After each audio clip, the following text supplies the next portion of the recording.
ആശാ വർക്കർമാർ നടത്തുന്ന സമരത്തിൽ കേന്ദ്രമന്ത്രി സുരേഷ് ഗോപി ടേൺ അടിക്കുന്ന കാഴ്ചയാണ് കഴിഞ്ഞ ദിവസം കണ്ടത്. സംസ്ഥാന സർക്കാരിനും ആരോഗ്യമന്ത്രിക്കും കേന്ദ്ര സഹമന്ത്രി പിന്തുണ നൽകുന്ന കാഴ്ചയും അതോടെ കാണാൻ സാധിച്ചു. സംസ്ഥാന സർക്കാരിന് എടുത്തുചാടി ഒന്നും ചെയ്യാൻ കഴിയില്ല, വീണ ജോർജിനെ കുറ്റം പറയാനാകില്ലെന്നും സുരേഷ് ഗോപി മാധ്യമങ്ങളോട് പ്രതികരിച്ചു. എടുത്തുചാടി സംസ്ഥാന സർക്കാരിനൊരു തീരുമാനമെടുക്കാൻ കഴിയില്ല, അതാണ് താൻ നേരത്തെ തന്നെ പറഞ്ഞത്. പക്ഷേ അത് ദുർവ്യാഖ്യാനം ചെയ്തു. ഈ വിഷയത്തിൻ്റെ ഗൗരവം ചോർന്നു പോകും. മൂല്യം തകർക്കാൻ മാധ്യമങ്ങൾ കത്രിക വെച്ചു. BMSൻ്റെ യൂണിറ്റ് രൂപീകരിച്ചതിനെക്കുറിച്ചുള്ള കാര്യത്തെക്കുറിച്ച് ഞാൻ ചിന്തിക്കുന്നില്ല. താൻ തൻ്റെ പക്ഷമാണ് നോക്കുന്നത്, മറ്റുള്ളവരുടെ വ്യാഖ്യാനം നോക്കാറില്ല. ആശാ വർക്കർമാരെ കണ്ടത് ആത്മാർത്ഥതയോടെയാണ്. ആ ആത്മാർത്ഥത അവസാനം വരെ ഉണ്ടാകും. ആശാ വർക്കർമാരുടെ സമരത്തിൽ കരകയറ്റം ഉണ്ടാവട്ടെ എന്നും സുരേഷ് ഗോപി സാർ പ്രസ്താവിച്ചു. പറയാനുള്ളത് മന്ത്രി JP നദ്ദ പാർലമെൻറ്റിൽ പറഞ്ഞിട്ടുണ്ട്.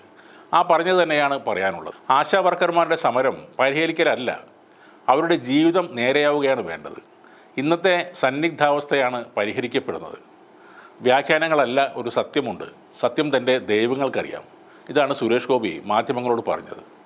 എന്താണ് ഇതിൻ്റെയൊക്കെ ശരിക്കും അർത്ഥമെന്ന് സുരേഷ് ഗോപി സാറിനോട് തന്നെ ചോദിക്കേണ്ടി വരും.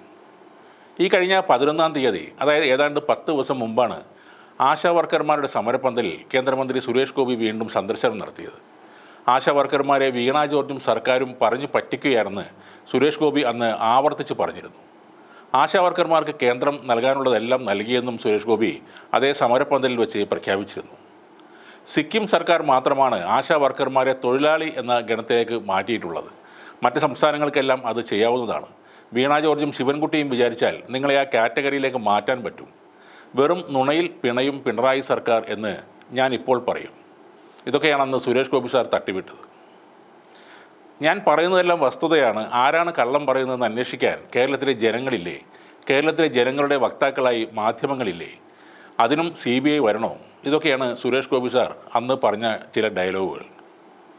സംസ്ഥാനത്തിന് ഒന്നും കിട്ടിയില്ലെന്ന് ആരോഗ്യമന്ത്രി വീണ ജോർജ് പറയുന്നത് ഭാഷ മനസ്സിലാകാത്തത് കൊണ്ടാണെന്നും സുരേഷ് ഗോപി സാർ പരിഹസിച്ചിരുന്നു. BScയും MScയും പാസ്സായ, B.Ed എടുത്ത, ഫിസിക്സ് ലെക്ചറായി പത്തനംതിട്ട കത്തോലിക്കറ്റ് കോളേജിൽ പഠിപ്പിച്ച, അതിനുശേഷം ജേർണലിസ്റ്റായി തിളങ്ങിയ വീണ ജോർജിന് ഭാഷ മനസ്സിലായില്ലെന്ന പ്രസ്താവന സുരേഷ് ഗോപി സാറിൻ്റെ മറ്റൊരു അല്പത്തരമാണ്. സിനിമയിൽ വല്ലവനും എഴുതി തരുന്ന ഡയലോഗ് കാണാപ്പാടം പഠിച്ച് പറയുന്നത് പോലെയല്ല രാഷ്ട്രീയത്തിൽ. പ്രത്യേകിച്ച് ഒരു കേന്ദ്ര സഹമന്ത്രിയായിട്ടിരിക്കുമ്പോൾ ഒരു മന്ത്രി പറയുന്ന കാര്യങ്ങളൊക്കെ പലയിടത്തും തെളിവായിട്ട് കിടപ്പുണ്ടാകും. പിന്നീട് ഉളുപ്പില്ലാതെ പലതും മാറ്റി പറയുമ്പോൾ അതുകൂടെ ആലോചിക്കേണ്ടതുണ്ട്.